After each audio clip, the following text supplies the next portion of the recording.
I know you told your friend you're not okay. I know you told your friend you're আসসালামু আলাইকুম everyone, কেমন আছেন? আশা করি ভালো আছেন। আমি আজকে তৈরি করে দেখাবো বাঁধাকপির ভাজি। সেই জন্য আমি এখানে বাঁধাকপিটাকে সুন্দর করে ধুয়ে পরিষ্কার করে কুচি কুচি করে কেটে নিয়েছি।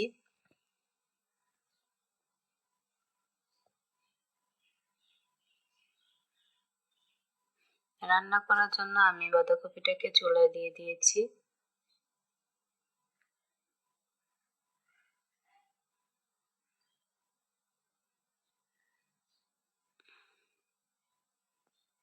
বাঁধাকপিটাকে কিছুক্ষণ নেড়ে চেড়ে নিয়েছি। এতে কোনো পানি দেওয়া যাবে না। আমি এখানে আগে থেকে লবণও দিইনি, একটু নেড়ে চেড়ে নিয়ে আমি এখন এর ভিতরে দিয়ে দিব পেঁয়াজ কুচি, কাঁচামরিচ কুচি,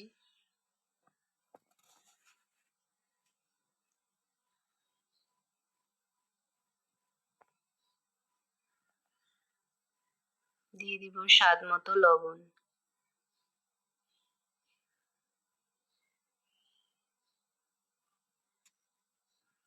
আমি এখানে 1/2 টেবিল চামচ লবণ দিয়েছি। আর এখানে দিয়ে দিব হলুদ। হলুদটাও অপশনাল, আপনারা চাইলে দিতে পারেন, নাও দিতে পারেন। আমি এখানে 1/2 টেবিল চামচ হলুদ দিয়েছি। এখন এগুলোকে আমি মিক্স করে নিব এবং নেড়ে চেড়ে নিব।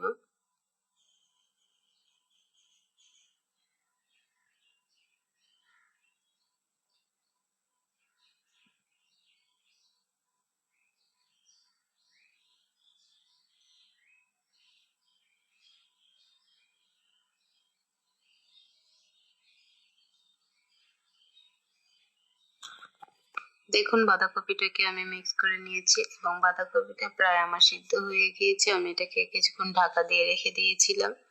আমি কিন্তু এখানে কোনো পানি দেইনি।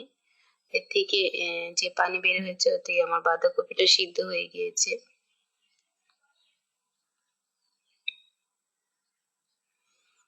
এখন এটাকে আমি সাইডে নামিয়ে রাখবো। এখন এর ভিতরে আমি দিয়ে দিব ফোড়ন। সেজন্য আমি এখানে নিয়ে নিয়েছি 2 টেবিল চামচ তেল। তেলটা আমার গরম হয়ে গেছে। আমি এর ভিতরে দিয়ে দিব পেঁয়াজ কুচি। আমি এখানে 2টা পেঁয়াজ কুচি করে কেটে নিয়েছি।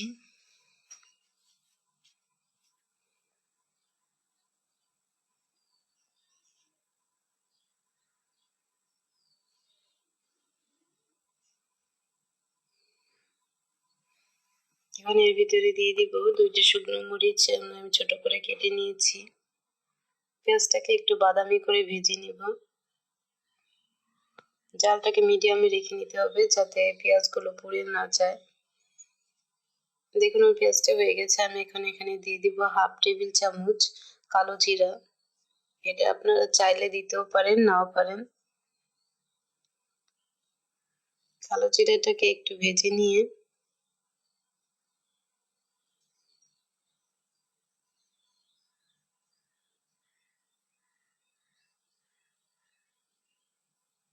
আমি এখন এর ভিতরে দিয়ে দিব সিদ্ধ করে রাখা বাঁধাকপিটা।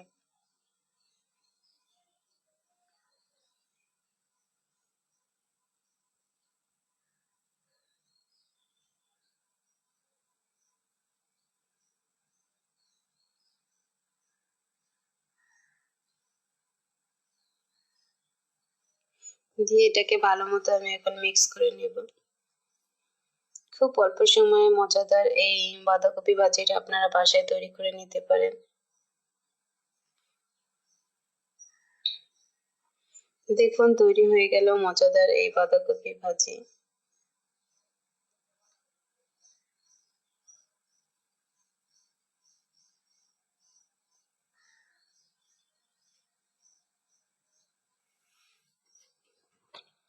তৈরি হয়ে গেল মজাদার এই বাঁধাকপি ভাজিটা। ভালো লাগলে অবশ্যই বাসায় আপনারা ট্রাই করে দেখবেন।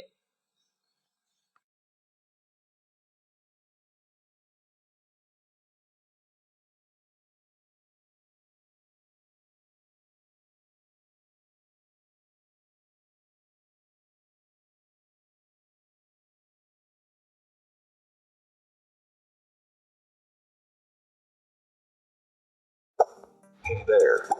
Subscribe to my channel. And also press this bell icon.